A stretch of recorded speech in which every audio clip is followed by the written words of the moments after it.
I think we can begin now. All right. A very good evening, everyone, and welcome to the second lecture of the JGLS Litigation Lecture Series 2022. This is LIT.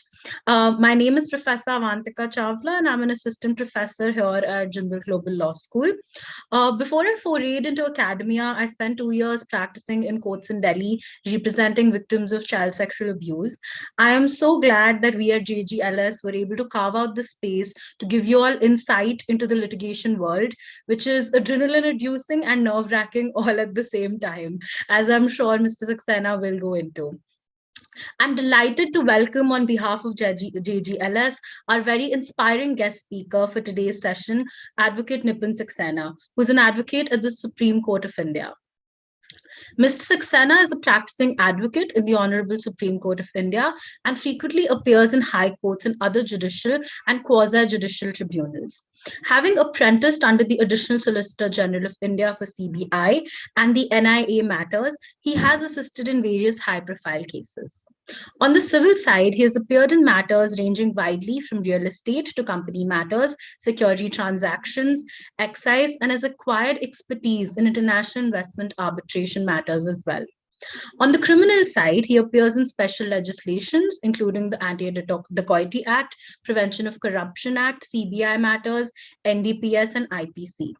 His appearance in the PIL on the Delhi gang rape case, titled Nipun Saxena and Another versus the Union of India and others, has led to the creation of a victim compensation fund and a robust mechanism for rehabilitation and compensation of acid attack survivors, rape survivors, and led to the establishment of one-stop crisis centers in every district in India.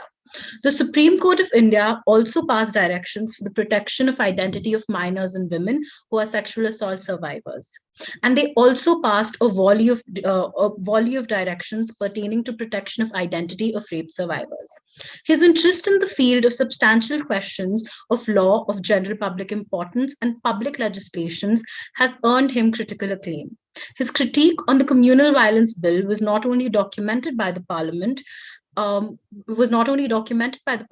India in its volume, but was also instrumental in the formation of a new bill, which was replaced. While as a student, he spearheaded an ambitious project called the Tihar Prison Advocacy Project, a joint initiative of the Legal Services Committee of the NLU Delhi and Tihar Prison Authority, where for the first time, students appeared in courts of law and secured bail for accused under trials who had been languishing in prisons for an inordinately long period of time. In addition to being a visiting faculty at NLU Delhi, Nipun Saxena has also been conducting arbitration across Europe in various institutional arbitration forums. He frequently advises various governmental organizations, companies, and societies on critical legal issues. Some of the current cases that he has appeared in for the Supreme Court include the Kerala Bar License case, the National Herald case, the constitutionality of criminal defamation, the GIP negligence case, to name a few. I think the list is quite long, so I will stop there. It is indeed an absolute privilege to have you here today. Mr. Saxena will be sharing his insights today on the art of trial advocacy. Now, I humbly invite him to deliver the lecture.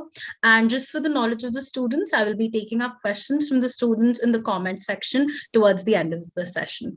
Over to you, sir. Thank you so much for quite what seems to be quite an elaborate introduction. I don't know if I have done anything to to be able to do justice to it, but I'll do my level best. I think the topic which has been chosen for today's discourse happens to be trial advocacy, the art of it.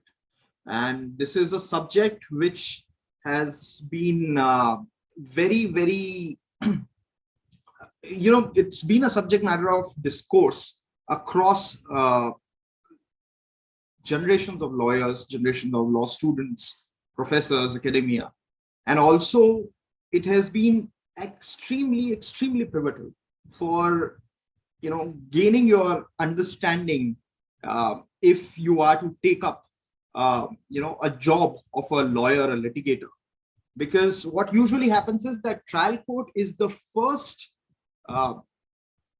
aspect. I mean, it's the moment where you are intervening where you see the criminal justice administration system or the civil justice administration system in place. And it is that point of first contact which makes or breaks your client's case, right? Because usually in appellate courts, what usually happens is that you would only come across situations where you are actually seeing a documented memo of appeal coming to those superior forums. But it is at the very inception where trial is perhaps something that has to be seen. I mean, insofar as witness examinations are concerned, insofar as depositions is concerned, it is in that light that today's discourse assumes considerable importance. What I've done today is that I have conveniently divided today's session into three parts. The first part would deal with pre-trial advocacy. The second part would deal with trial advocacy, of course, the evidence of it. And the third part would be post-trial advocacy. Right? But before I do dwell into this part I would like to call skills broadly. The other part would be virtues, right? Those ground norms that you need to have in you to be able to be a better lawyer, to be able to canvass your submissions, to be able to make more effective and more persuasive arguments before the court. So the first type, which is pre-trial advocacy, is something where you have to be absolutely in the run. And in that, there are almost 7 or 8 divisions that come to my mind. The first one of which is preparation of your case. When a client approaches you for the very first time, a person is very, very confused as to what exactly is to happen to him or her, right? So it is at that stage that you need to be able to visualize what is it that you can offer the client, both in terms of an effective legal remedy, which would provide for a great redressal, and also ensuring that the definition of redressal and what connotation it is to the client, because your understanding of redressal would have been a win in the court. Their understanding perhaps would be not just a win, but X or Y number of things. Say, for instance, compensation, adequately being compensated, right? So you have to take into account the client's expectations, and many a times those expectations would be outlandish. But you will have to ensure that you are able to bring it within the confines of law and be able to have that kind of interaction with the client where you tell them, look, this is possible and this is not possible. This is achievable and this seems to be unachievable. This is legally tenable and this is not legally tenable. And unless and until you have that understanding of procedure, of evidence, of substantive law, of the kind of remedies that you can consider giving your client, a list of those remedies and helping the client or assisting the client in picking the right kind of remedy that will give them the right kind of relief. I think for all of that to happen, the most basic and the most instrumental qualification happens to be that you have to know your substantive law, you need to know your procedural law, you have to have command over your evidence, right? So that to me comes across as preparation. Now, for preparation of a civil case or a criminal case, I think the most fundamental aspect is to gather all the facts. Many a times you would come across clients who are not being very forthcoming with what it is that has happened and what all has transpired. Many a times there would be different sort of inhibitions, such as say emotional biases. It could be trauma. It could be the inherent need to take revenge, which may prompt a client to either over divulge or under divulge. And I think both of them are equally harmful. So a great lawyer is one who could separate the emotions from the facts and lay them down chronologically. I think a chronological laying down of facts is the most essential first step that any great advocate must consider doing, specifically when it's a trial court matter. Because what usually happens is, on an appellate side, you already have a judgment, you already have the witness depositions, you already have the issues, you already have in most of the time, most of cases, you already have the list of dates prepared. But while you are dealing with a client, the first instance, I think you need to sit with a pen and paper and jot down whatever it is that the client has to say. It may be the most mundane of things, it may be the most boring of things, but you must ensure that you have everything everything written down, and that too the specifics of it. The next thing is strategy, of course. Now, choosing the right kind of strategy is something which is very, very essential. Now, if let's say you are given to choose, let me just give you an example. In a matter pertaining to a Prevention of Corruption Act, the stage was when charge sheet was about to be submitted.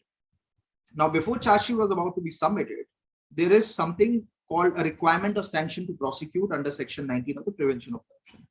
A sanction to prosecution was a precondition. Now, it was found out that the sanction was not given by the authority which was supposed to give that sanction or accord that sanction, and therefore the right time to challenge it was then and then alone, in terms of the Supreme Court's judgment in Hardeep Singh versus State of Punjab and a line of other cases.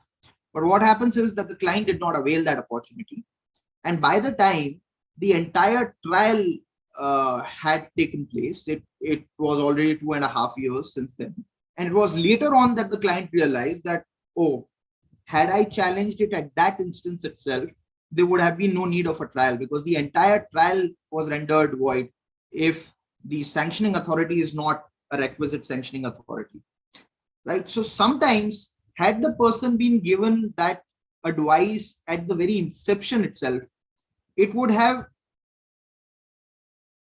taken care of his expectations, also would have secured the client an expeditious relief rather than having to suffer the ignominy of a trial, right? So I think that's very essential to see that while you are strategizing, you must look at two or more competing remedies and see where it is that you can avail that remedy, and at what stage can you take, which grounds can you take, before which fora those grounds are to be taken, so that you can ensure that your client is least troubled. And many a times what happens is that trial court lawyers would not want to give that information or not want to give that advice because they would want to retain the trial.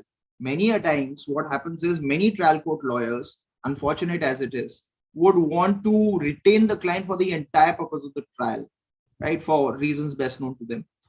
If the client can secure an earlier exit, then why not, right? For that to happen, you have to ensure that, and that may also mean that the brief may have to go to an appellate court, and so the trial may not even take place. And while it may not be very professionally rewarding to you per se, but that is the best course of action for the client, right? But to each their own, right? Now, in terms of coming back to the other segment that I think is very, very important, is organization and structure. You need to be able to have a very good organizational structure. You need to know what is to be played at which stage.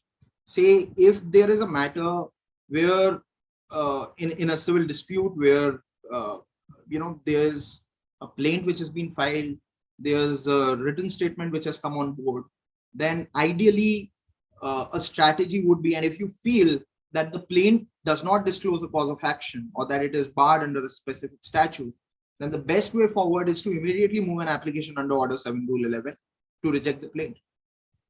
That would save you time, that would save you effort, that would save you the entire trial, right? So it is that organization. If for some reason your 711 fails, then naturally you can move on to the next steps in the litigation, right? Many a times there's a set format with which every advocate moves before a case.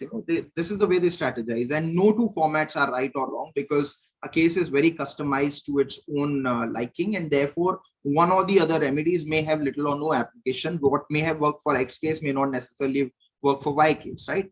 But as advocates, we must also resist the temptation to draft, redraft, and put a one-size-fits-all for all cases. I think that is something which would do tremendous disservice. So only file an application or move an application for immediate rejection if on a perusal of the plaint you feel that one or more of the grounds are made. Otherwise, it doesn't make sense. Right?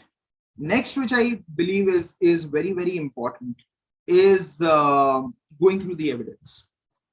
While you are strategizing, it is very, very essential for you to marry the facts with the ingredients of the provision that you seek to fall under, right? And for that to happen, you need to have a robust evidence to back your claim. And therefore, in the conferences leading up to the matter being agitated in a court of law, you need to have a ready reckoner of all the evidence that you seek to place, that you seek to rely on.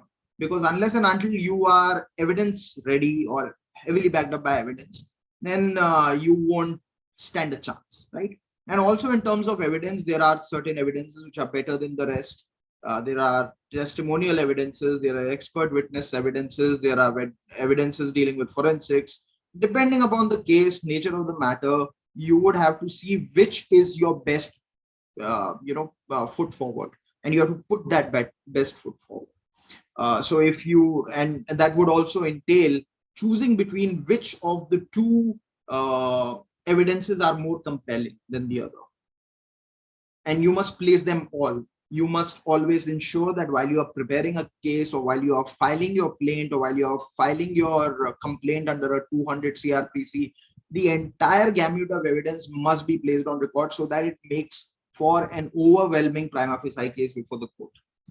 Now, what I also understand is that while you are dealing with the client, you would also come across a certain moral dilemma, specifically when you are dealing in the criminal side, whether what I'm doing is in the best interest of the client, whether the accused has committed an offense, and if the accused has committed an offense, then am I being an instrumentality, am I being that instrument in ensuring that that person gets out of the jail so that the person may or may not commit other crimes, right? I think the task of a lawyer is very, very essential, is to see that, is to understand their own respective role. Your role in that spoke of criminal justice administration system's wheel is that of defending your client to the best of your abilities, and to ensure that whatever protections are given or afforded to the client under CRPC or any other provision, any other legislation is guaranteed to that client. And it is, and nothing less and nothing more is what you must do. It is not your job to judge, and therefore you must actively refrain from judging. In fact, there is one very interesting case that happened in the Privy Council, where one of the barristers got up to address the court, and while that barrister had made very convincing arguments and very compelling arguments in favor of his client, at one stage he goes and says, "And my lords, may I also address, speaking on a personal note, that I believe," and as soon as he was about to say something else, he was immediately shut down by the bench. The bench said, "Sorry, you are representing your client. You are speaking here as an advocate, and therefore we will not hear of any other way but this." Right? In fact, I think, which is something which is also very important, is the way you open a case. The way you first go out and you argue your matter, convince a bench to issue notice in your case, because issuance of notice is contingent upon you having to establish a prima facie case in your favor. And I think what I also keep telling my colleagues and others who have been interning or learning or wherever I teach, the most important facet is a great opening. Because if you are unable to convince the court with your opening statement, then rest of the case or rest of the task would be uphill for you, right? And I'm very much reminded of these words by a Queen's Counsel when he said that you must never forget that you have the advantage of having fresh hearers who are ready to give their attention to you. And that advantage must never be wasted. The first few sentences of your opening speech should reduce the issues to a few simple words, because those simple words are among the most important that you will ever have to speak in the course of a case. They must be lucid, they must be clear, and they must be understandable to a judge. Of course, I mean, they must be impeccably accurate. Otherwise, what you're doing is you are giving the other side a stick which he can pick up and beat you if nothing else comes out, right? So it can go either way, but you must ensure that your opening statement of your case, which is the first motion hearing, the first few lines that you are canvassing a submission to the court, must be extremely accurate, it must be extremely impeccable, and it must do complete justice to the courts. It must very lucidly set forth everything that you have to say about the matter, right? The next thing that I think I must focus on is drafting. Drafting is quintessentially crucial in order to make or break it. Like I said, a draft must be clear, it must be precise, it must cull out allegations which are direct in nature and which would establish your cause of action. The entire drafting has to be done in a manner, in a fashion that it discloses a story. I always tell my colleagues that you must draft as if to make it comprehensive, but also to ensure that it is simple. It is so simple that even a child who is, say, studying in their 7th or 8th grade can understand that something has gone wrong. With that amount of clarity, if you have in your head, that it would automatically reflect on the paper that you draft, right? So that clarity would come from 3 things. Clarity would be clarity of facts, clarity of law that is applicable to the dispute in question, and clarity of procedure and evidence. If you have clarity in respect of all these 4 facets, then I think your draft, your complaint or your plaint or whatever petition it is that you are drafting would be indestructible. Now, so this is the first part where I was talking about pre-trial advocacy. The second part is trial, which is evidence, right? First things first, you need to know everything that is there to know about your witnesses. Placement of your witness is also very crucial. Which statement would say what? Which witness would say what, and how exactly are you going to corroborate those statements by leading other evidences, documentary or forensic or whatever other evidences that you want to place. You should also know when to keep silent. During cross-examination, I've seen great lawyers who had the witness, and yet they either went on an emotional trajectory and ended up asking more questions than they were supposed to, or they did not ask the most crucial question which logically should have followed. Many times what happens is that with cross-examination, I understand it's a skill set that develops over time. While you may have a few questions prepared, but in almost every case, without exception, a witness will throw you off. And therefore, you need to have a couple of questions that have to be framed in the moment. The framing of your questions must be such so as to not lead the witness, so as not to be suggestive in nature, so as to ensure that what you want out of them is what they in fact end up uttering. And they do not end up saying more than what you require or less than what you require, because both those cases are equally damaging. Let me give you an example. There was a suit for one of a person's client filed a suit for possession, recovery of possession of an immovable property and permanent injunction. During the cross-examination, however, the plaintiff was asked whether or not he is the owner of the property. And it was at that point of time that a simpliciter suit for recovery of possession and injunction had certain trappings of a declaratory relief, because the person had never hitherto before claimed in his plaint that he was in fact the owner of the property, and therefore he was seeking recovery of possession and injunction, right?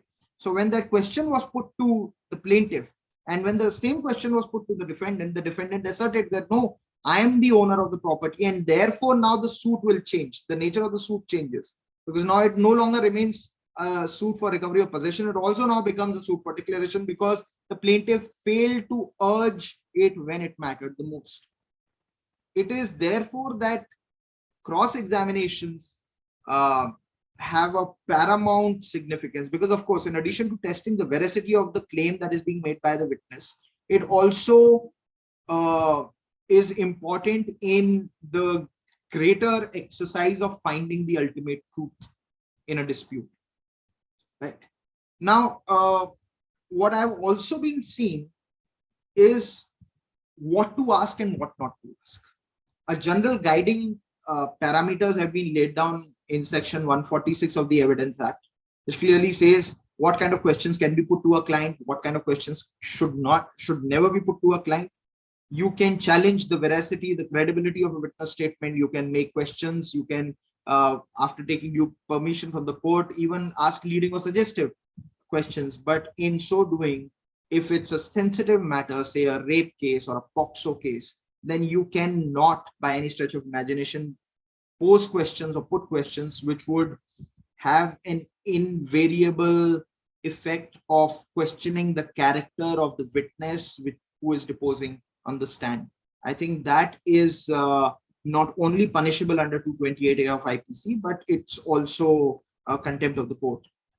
So you must actively refrain from posing questions about the character of, let's say, a prosecutrix who is deposing on the witness, or questions which I'm sure the Supreme Court has in Katina of decisions frowned upon, and the kind of questions that must never be placed are the ones that you must actively refrain from addressing. Right now, there's something which I was also looking at in terms of making,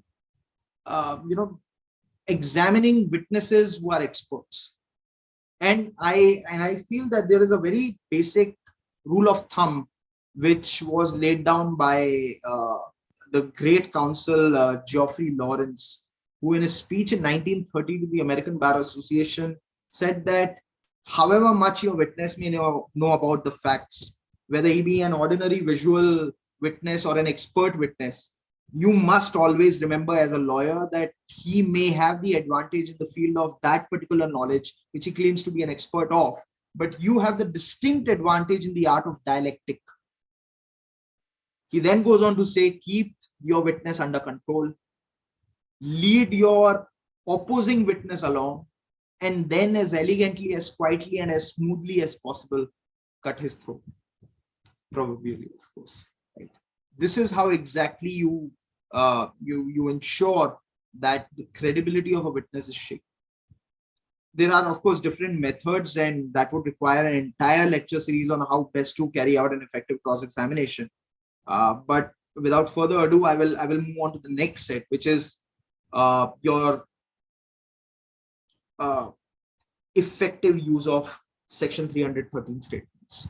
Many a times you would see that in typical criminal trials, everything is generically denied by the accused, and as a counsel for the accused, you have the distinct advantage of filing what you call a written, your 313 statements in a written format also, rather than in a question and answer format, right?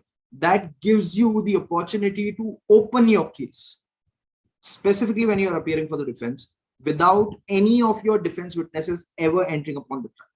Because at that moment, in a 313 statement, you are not under oath. You can say whatever you want to say. So make use of that opportunity and say whatever you can rely upon, because the defense can rely on the 313 statement to prove their case. The prosecution cannot. And that advantage which the the CRPC affords you is many a times thrown away, and in a bid to just deny everything. And and that sort of practice has been carried forwarded with little or no exception, and I take an exception to that practice, because in my understanding, a 313 stage is the perfect stage to set up your own defense. And later on, sort of corroborate it with different testimonies and evidences that you may want to read at a subsequent point of time. I think it's very, very essential to keep note of all these things as a distinct skill set. The third part which I come to is the post-trial, which is the post-evidentiary hearings.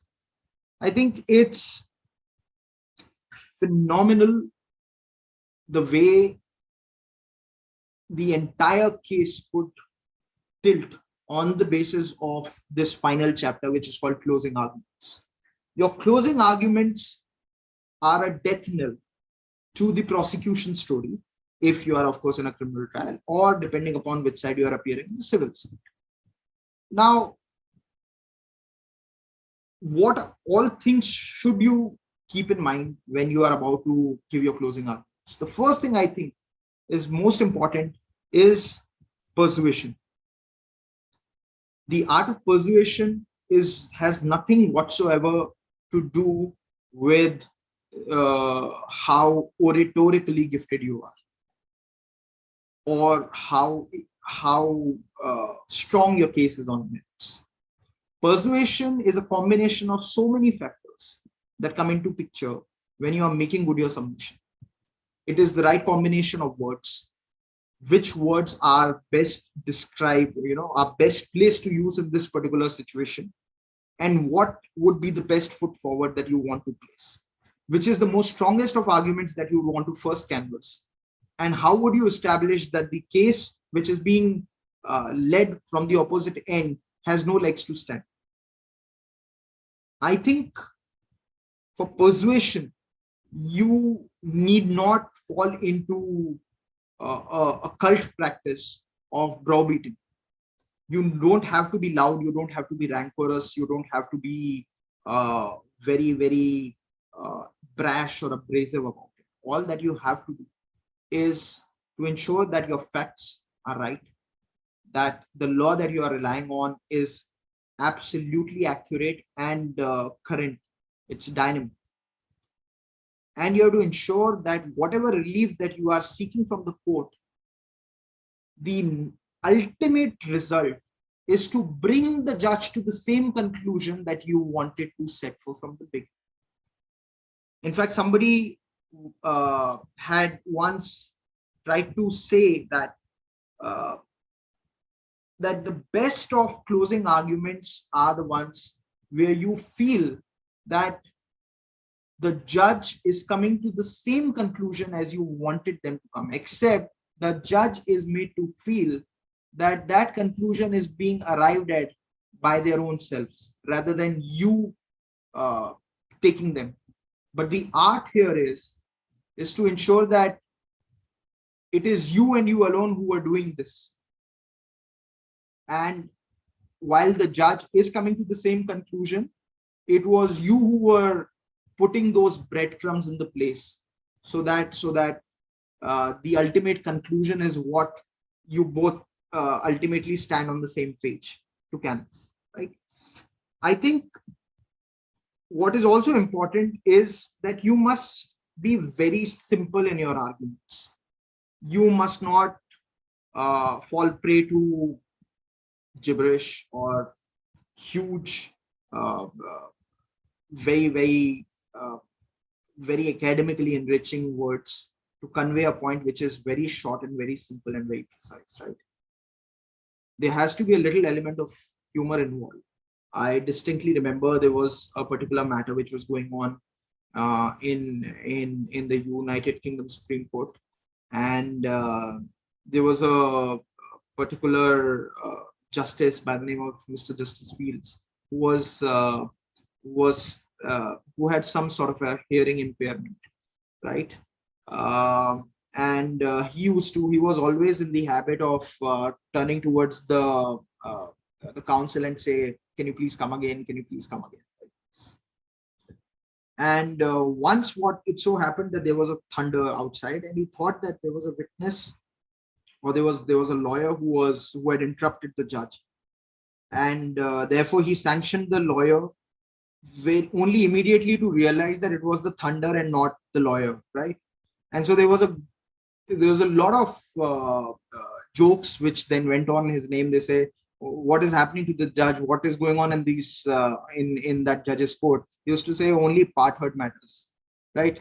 So when I say you have to get the ear of the judge, I don't mean that you must do that or carry out that exercise. All that I mean to say is that you have to be very, very effective. You have to be very persuasive. You have to ensure that the right type of words are used to convey the idea that you do. Because, to quote Mr. Salve, you are a salesman of ideas. It is your job to take very convincing ideas from a maze or a labyrinth of very complicated facts and to put them in a most effective and clear manner before the judge, so as to get you your relief. Now, I think, which brings me to the end of the skills, and which takes me to the second part, which is virtues. What are those kind of virtues that you need to have? Because these skills would be developed over a period of time. But the virtues that are ingrained in you are the ones which should stay with you irrespective of X number of years that you may have put into the profession. The first of such is you have to do complete justice to the brief. In a profession like ours, the client has entrusted you with their life, liberty, and property, and sometimes all three of them combined. And it is your responsibility to do complete justice to that expectation that the client has reposed. Never overpromise and never underdeliver. That's something that has stuck with me for a long, long time. Take up quality of matters over quantity of matters. If you think that you can't do justice to 200 briefs, then by all means don't take 200 briefs. Take only 20 briefs, but ensure that you do complete justice to them. By doing complete justice, I mean that you sit down, you jot down everything that there is to know over the brief and beyond the brief. And most certainly, the very least that you can do is read the file cover to cover, because that is something which is quintessential to litigation, and that works across whether you are in trial advocacy or appellate advocacy or elsewhere. Advocacy in general would entail you reading your files. So if you are somebody who does not like reading, then this profession, at least litigation, is not meant for you. The second thing that I feel is very, very important is integrity. Integrity would include duty towards your client. Always only suggest remedies that are legally done, that are achievable. I have seen many matters, many cases where after multiple rounds of litigation and after having gone through copious documentary evidence, we came to the conclusion that all of this could have been avoided had the lawyer advised for the right remedy at the right time. It is your duty to the client to explain them and to take their informed consent. Never make decisions on behalf of your client. And that would ensure that your client trusts you more than the others. If you let the client take all the decisions, I think that would perhaps be the best course forward. If it's up to the client to accept your advice or not to accept your advice. Either which case, you must satisfy your own conscience that was the best course that you offered your client. Second thing that I would say is duty to the court. I think that's very important because you are first and foremost officers of the court. It is your duty to the court to say and state true and accurate facts. It is your duty towards the court to ensure that whatever judgments that you are relying on are current, up to date, and have not been overruled. It is your duty to the court to make concessions or give undertakings after you confer with the client and not before. Don't first give an undertaking and then impose it on your client, because that's also something that happens in courts, and regrettably by our own fraternity. What you should also do is, your duty towards court is also to apprise the court and for you to speak for your client rather than your personal biases getting in the way. Irrespective of what the world thinks of you, irrespective of what, and that is specifically true for any high stake matters or media trials or whatever that is happening, where there's a certain set of individuals who would always see there's a perception which is created around the case. But if you have accepted a brief, then you must do complete justice to that brief, irrespective of how many allegations are being leveled against you in the process of suit.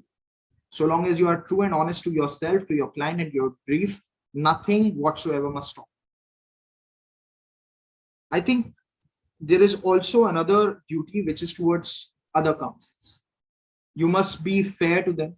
You must never resort to browbeating. You must never resort to bullying. You must always let them canvas their submissions, and only thereafter you proceed. That shows a healthy amount of respect for each other's. Normally, it's very regrettable to say that this practice is not being followed in many courts, but at least insofar as the Honorable Supreme Court is concerned, this practice is still there. If it's the petitioner has the first right to state their case, unless and until there is a question onto the maintainability itself, in which case the respondent begins. And while one of the two are arguing, the other will have to stay put and show restraint. And I think that is a mark of respect to the other side. I think the next virtue which I feel is a hallmark of a great advocate would be an exceptional tenacity to work hard and prepare the matter. You may have to go through the grunt work, as they call it. You may have to research a lot to be able to help your client. There is always an answer. If you are unable to find it, it's only because you're not looking hard enough. There's always an answer to any complicated dispute. And more often than not, that answer would have already been decided in some case, or had been subject matter of an issue in some case. I think in order to do complete justice, you have to read and read. Read law, but also read things and subjects which are beyond law. And unless and until you have a fairly good understanding of the dimensions within which law operates, I don't think you would ever become an exceptional lawyer unless and until your understanding of other subjects is also comprehensive. So you can enrich, you can develop your understanding, and then make those submissions. Now, there is also one thing that I must point out, that you must be fearlessly uncompromising in how you conduct your case, so long as you are performing within the bounds of law. You must not be amenable to any sort of fear, favor, or persuasion. Your duty is towards your client and to ensure that you are there to secure them the relief. And I understand that a breach thereof is also a ground for disqualification. Proceedings under Section 35 of Advocates Act, Bar Council of India, Rules of Professional Ethics and Conduct. But most importantly, you should be able to go to sleep, which is my guiding factor. But always accept a brief that would give you a night of peaceful sleep. Of course, worrying about the matter is different, but at least you're not worrying about any sort of a castigation on your own consciousness. And so long as you can do justice to that, I think you are good to go. Next and most important thing is that your word must be your bond. That would ensure that the court respects you. That would ensure that you come across as a counsel of integrity. That would come across that whatever it is that you say has to be taken on its face value. And believe you me, that goes a long way in establishing your credibility as a counsel. I distinctly remember this one case where I had given an undertaking and the client did not comply with it. And since the client did not comply with the undertaking, my undertaking would have gone wrong. So I immediately moved an application for discharge before the court. I appeared before the honorable court and I apprised the court that on X day, under the instructions of the client, I had given an undertaking. Since the client is not willing to abide by that undertaking, I have no other remedy but to withdraw my power of attorney. Right. So I think that would only be fair to the court, to your own self, and also to the client in the longer run, irrespective of how your client may have behaved in a particular manner. Right. So I think it would be safe to conclude by saying that this entire art of advocacy is a wedding between the skills and the virtues. Skills, as I said, would always be inculcated. And as learners of law, as students of law, we constantly are trying to develop ourselves, to better ourselves, to be better lawyers than what we were yesterday. And while the former is acquired, the latter is almost always intrinsic. And therefore, if you have those kind of qualities, and if you could work on those qualities, then I think you would master advocacy in general, and not just trial advocacy. Right? And with that, I think I must thank everybody for and the university administration for giving me the platform to share my views. And I'd be very happy to take any questions. Thank you so much for that insightful discussion. I think I resonated a lot with what you said, especially during the latter part of your discussion on virtues and ethics. And I think it's so complicated at the same time, but it has such a great role to play in everything that you do. And, as you said, ensuring that you have a good night's sleep or a peaceful sleep, knowing, what you've done during the day. Actually, based on that, we had a question in the comments regarding how does one deal with the ethical dilemmas that really arise out of dealing with cases on a day-to-day basis. And I'm sure I have dealt with these too, and I'm sure you have as well. And they're definitely hard to navigate. So if you could give the students some insight on how one can deal with these ethical dilemmas. Well, it's the first and the most important ground rule that I have for myself is to reevaluate my role in the entire scheme. If the role that I've been given is to ensure that I am to defend the client, then I am to defend it. If I let my value judgments cloud my reasoning, or worse, if I start appreciating the evidence as a judge, then I think first and foremost, I'm doing disservice to my own role and responsibility. I think we have, as professionals, we have that unique gift to be able to voice the concerns of those that are voiceless. And perhaps in so doing, I must not deprive them of that opportunity because my own biases thought otherwise. And I think it would require tremendous amount of training, because every single time that you see those depositions, say a 164 statement, which will rattle you to no avail, right? Or a deposition where the prosecutrix has withstood a very grueling cross-examination, and yet you have to argue against that proposition. Then there would be questions whether you are playing the devil's advocate. The question is not that. The question that one should ask is whether I'm doing complete justice to the client, even if my client happens to be a devil.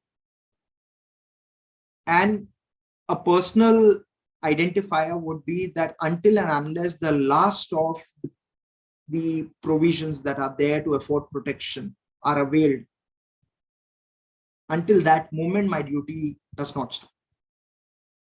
If my client has committed a mistake and it has been proved that a client has to be convicted, then during sentencing, I must put forth the best case forward so that ultimate release even if it may not end up in ultimate release, it may at least give the client some respite, right?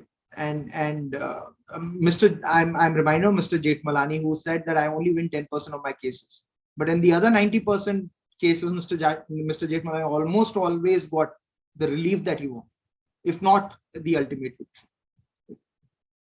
Yes, definitely. I think that's such a good takeaway.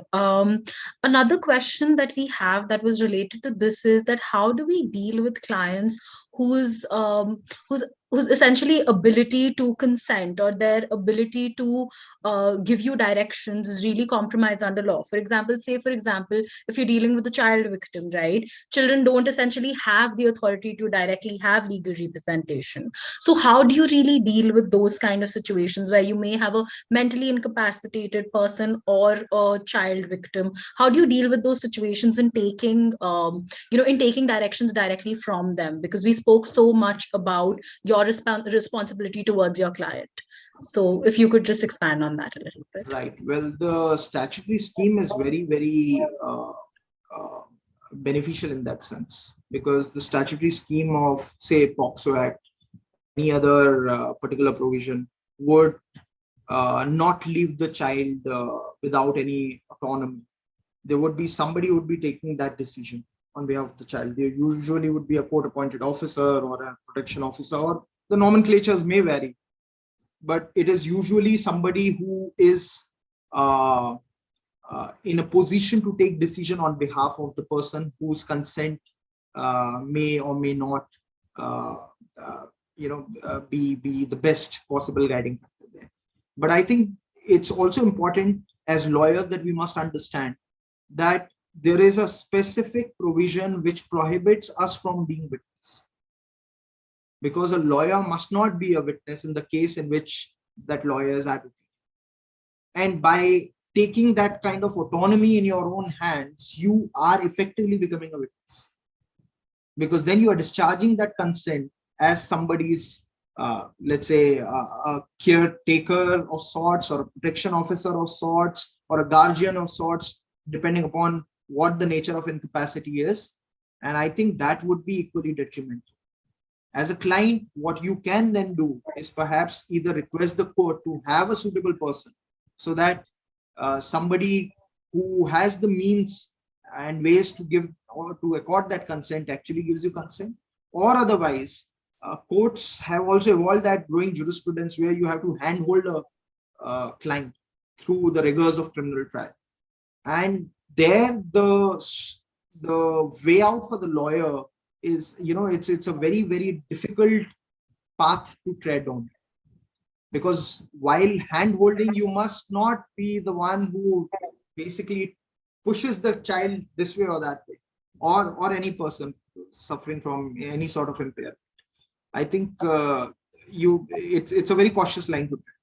Yes, I think I definitely agree with that. Having dealt with child victims myself for 2 years, I think it's a very, it's a blurry line there. Right. We have a few more questions. If I may just give you all of the questions at once, and then you may choose to answer whatever you have the time for, because I No, know I have all the time. We can go one by one. I think Okay, all right, great. So let's go one by one. The next question we have is regarding what is the most memorable case that you've dealt with in your career? Well, Probably many, but maybe if you could just talk about one.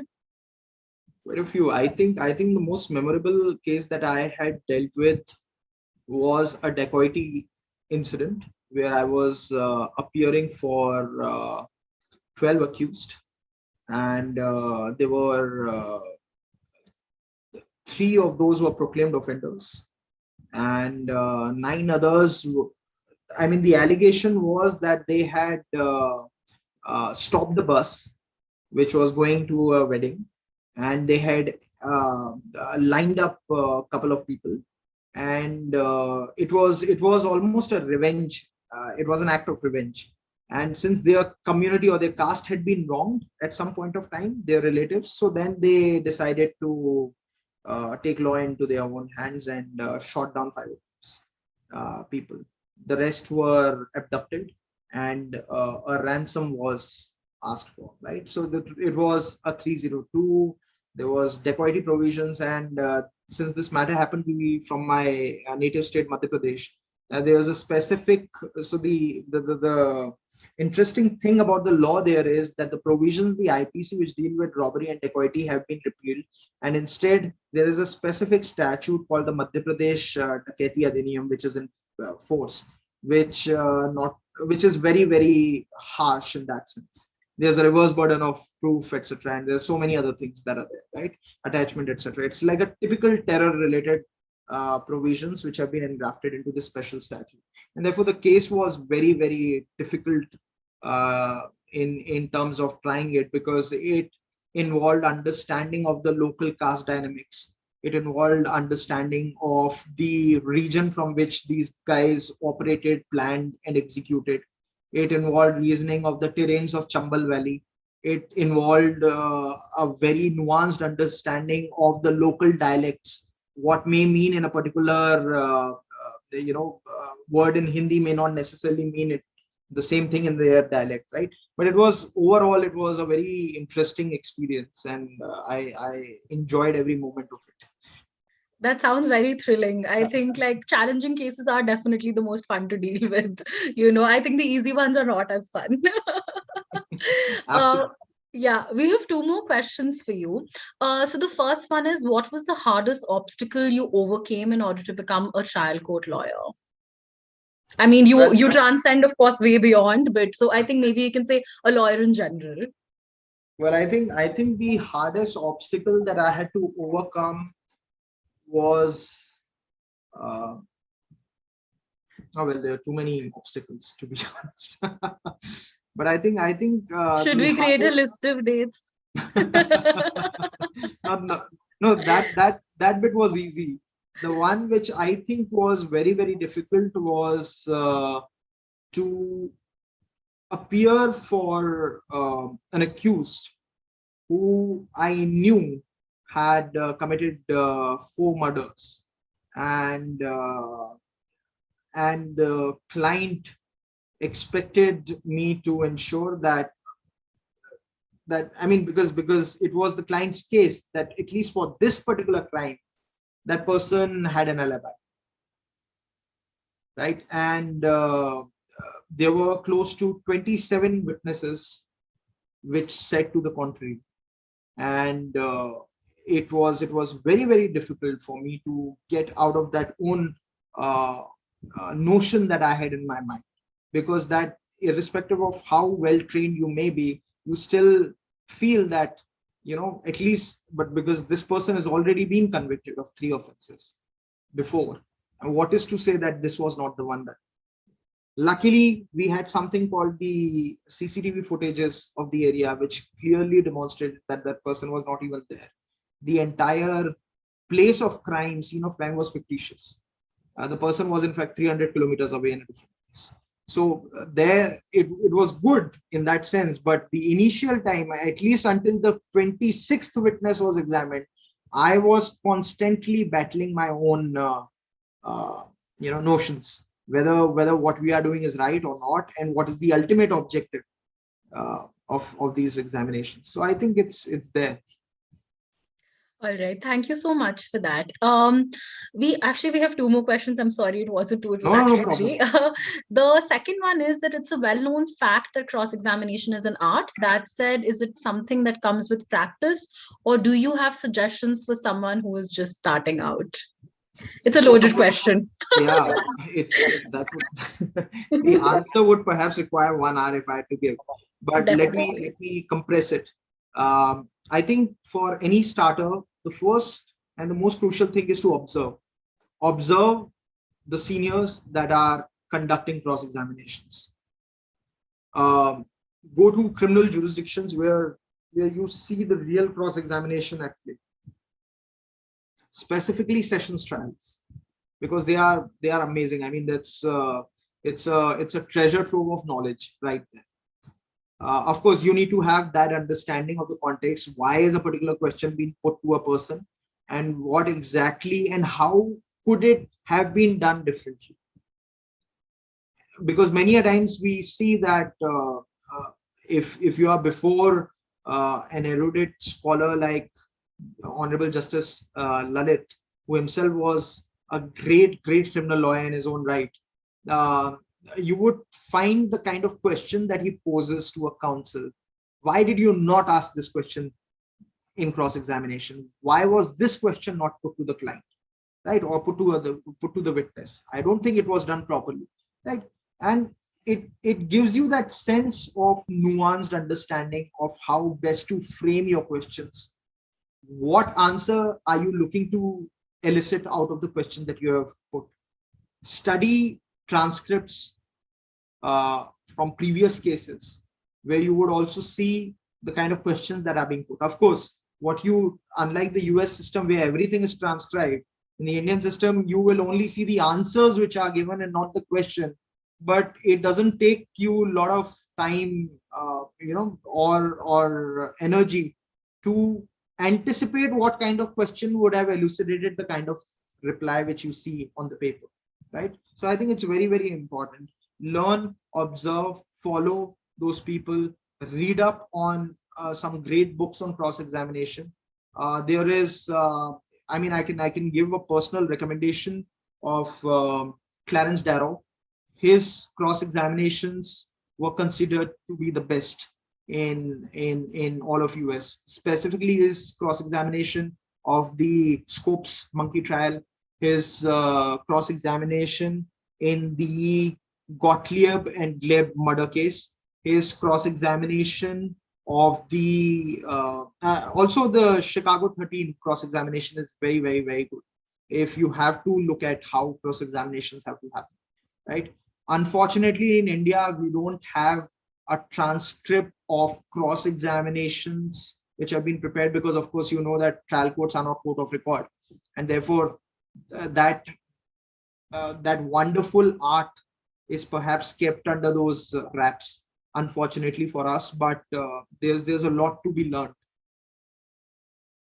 Yes, definitely. I think I myself have also learned so much just by observing. So I think that's definitely a very good pointer, and hopefully the students can take a look at the book you recommended as well.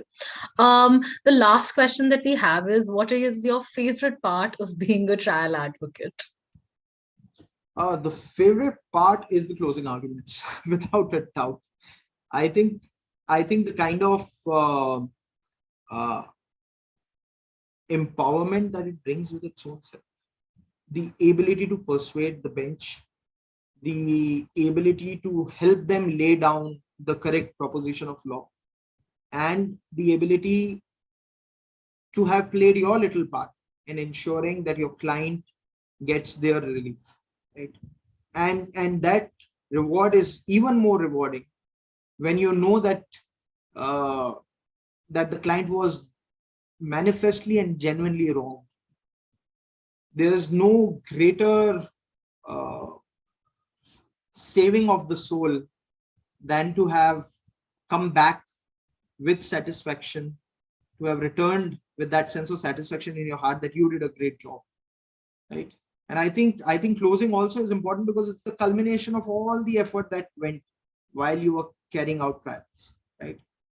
Of course, now the kind of this was very true in my initial years, then now, where I'm usually called upon to argue, to carry out only final arguments in a matter, or except those matters where there are very typical cross-examinations that have to be carried out.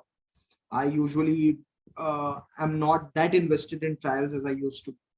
But having said that, if you really have to learn, then or if you have to admire that one component, then it ultimately boils down to those closing arguments that you.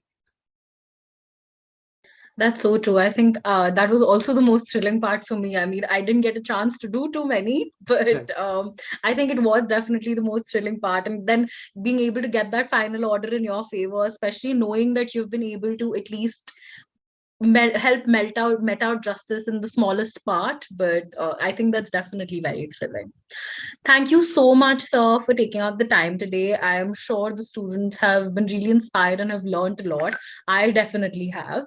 So, with this, we bring our second lecture series to an end. And, sir, before we leave, I would also like to thank you on behalf of JGLS for taking out the time to enlighten our students and hopefully instill a little bit of hope for that they will also be able to litigate one day, because I feel like I think we all tend to have that picture in mind that litigation is not the best field, but I hope this has kind of helped at least a few of them to know that this is something that they can do. So thank you so much for that.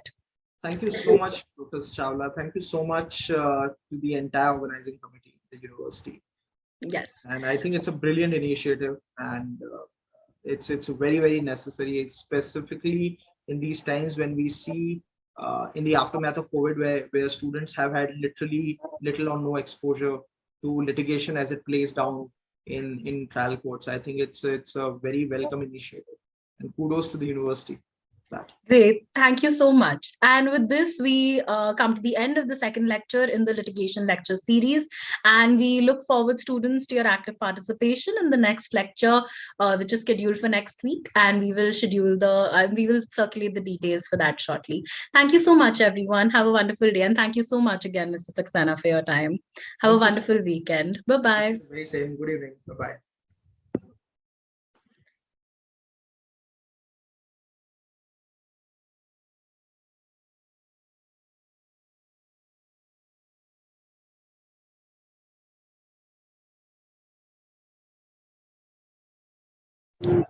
Jay, you can stop the live and stop the recording as well.